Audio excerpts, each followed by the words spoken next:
120 jours de sol nu par an. Le problème, il est principalement là parce qu'un sol doit avoir une ration de matière fraîche chaque jour qui passe. Dans la forêt, des systèmes racinaires, des racines-feuilles, des feuilles, des branches, de l'humus. Un gland tombe dans de l'humus. Un blé doit être semé dans une terre humifère, dans une terre riche.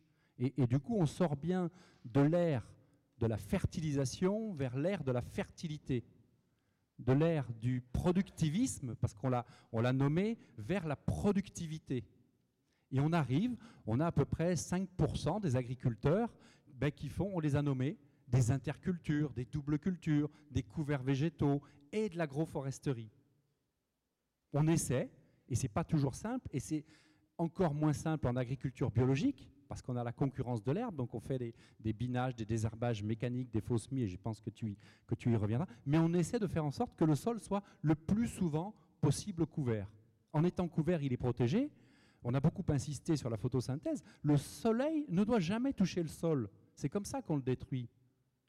On le détruit avec de la chimie, du soleil et un outil qui va créer une perturbation et une levée de dormance chère à nos amis des coquelicots. Mais moins on le touche, mieux on se porte. À chaque fois qu'on le touche, on évacue du carbone et on le met en danger. Donc on a une agriculture dont les deux piliers sont les couverts végétaux et l'agroforesterie.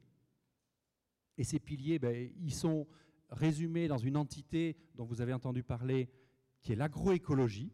Donc nous sommes des fervents défenseurs de l'agroécologie, mais de l'agroécologie en bio et de l'agroécologie en conventionnel, parce qu'on voit deux agricultures qui convergent et qui sortent des dépendances. La dépendance, c'est la béquille. La béquille, elle est chimique ou organique. Aujourd'hui, on remet de la matière organique dans les champs, où on met de l'engrais chimique et on met des substances de traitement pour passer les caps.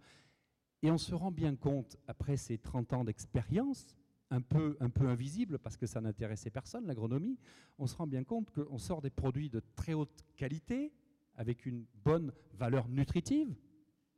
Ça fait des produits qui sont aussi très économes en intrants, y compris en énergie fossile, parce que quand on laboure, on bine, on sarcle, on déchaume, on herse, etc., on utilise beaucoup d'énergie. Et ce génie végétal des plantes qui va nettoyer le sol, qui va l'enrichir avec les vers de terre, avec tous les composés associés, donne aujourd'hui des résultats, somme toute, assez intéressants. Ça veut dire quoi? Ça veut dire que on va faire du blé entre les arbres et que toutes les plantes vont être en interaction et en symbiose. Mais on va faire du blé et éventuellement, à côté, on va faire des pommes. Mais en faisant des pommes, on va aussi nourrir des abeilles, puisque c'est une question qui nous préoccupe beaucoup que celle des pollinisateurs. Mais en faisant du blé sous les arbres, on va créer des microclimats.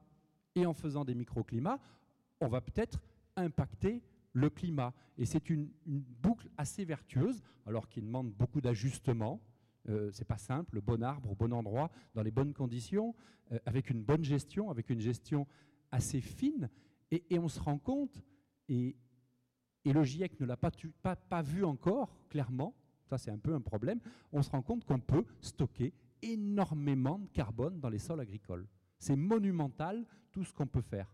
Si on les travaille moins et si on ne les laisse pas nus et si on les fait vivre, il est normal qu'il y ait des haies au bord des champs, je crois que ça a été dit, notamment par toi Ernst, il est normal qu'il y ait des arbres au bord des cours d'eau, il est parfaitement logique qu'il y ait des arbres au bord des chemins, enfin, vous avez entendu parler du remembrement. Aujourd'hui, les taux de matière organique sont bas.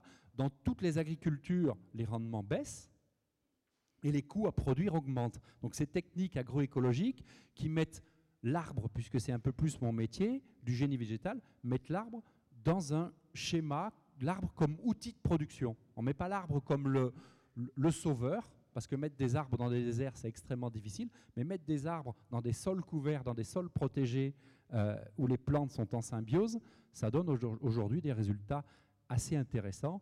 Et je peux vous affirmer qu'un œuf agroforestier, ça a beaucoup de valeur.